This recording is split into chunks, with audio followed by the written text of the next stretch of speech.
Welcome back. A historic sentencing today involving the parents of the gunman. Who was behind that shooting in Oxford High School in Michigan back in 2021. 4 of his classmates were killed.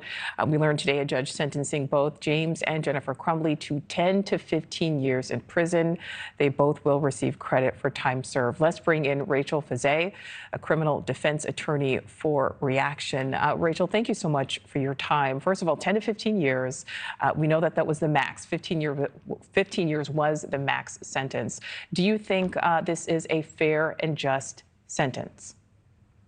This is a historic case. Not only are the facts historic and the charges historic and the conviction historic, but now the sentencing is matching all of that. And I think the sentencing really brings home how egregious the facts were in this case to get to where we are now. So she is sentencing the parents of the shooter, not the shooter, to 15 years in prison, which is the max sentence. And I do think it's fair in this case. And the message regarding what these parents did, or rather didn't do, continues to be clear. And this is a precedent-setting case. Yeah, it certainly is. And we did hear from both parents today addressing the judge, addressing the court.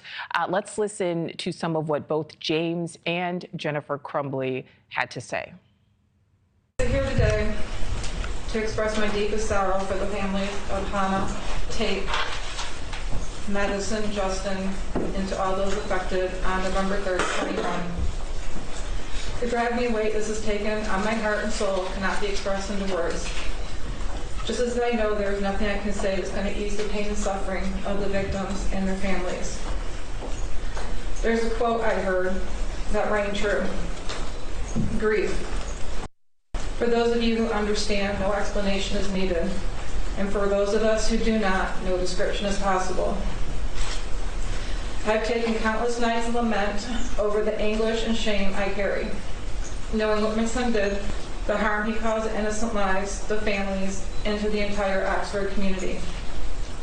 I pray all the victims are the embodiment of God's mercy and peace, and that He heals your broken spirits.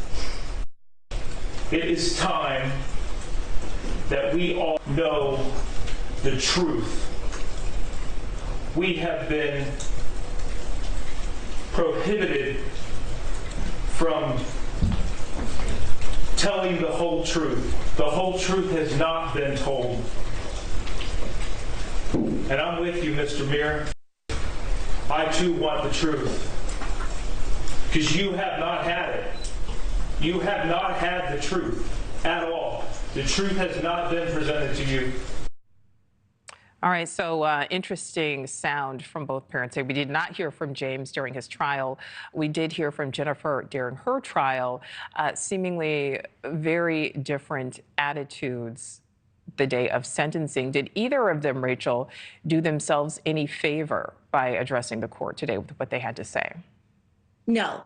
If there was a 101 class in what is supposed to be said during sentencing, they did not take it.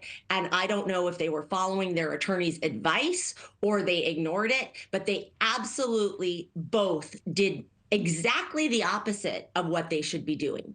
What the judge wants to hear in sentencing in a conviction like this, where you have heard accounts of broken families, broken hearts based on their actions, they need to stand up and they need to apologize and be incredibly sorry for their actions. And that neither one of them were apologetic. They said, we realize you're sad based on actions of my son, but not, I did this, or I take the blame and I'm sorry. And the judge addressed that in her sentencing and said, we continue to see remorseless acts along those lines. And they did not do themselves any favors. Thank you for watching. Go to newsnationnow.com to find News Nation on your television provider. And don't forget to click the red subscribe button below to get more of News Nation's fact-driven, unbiased coverage.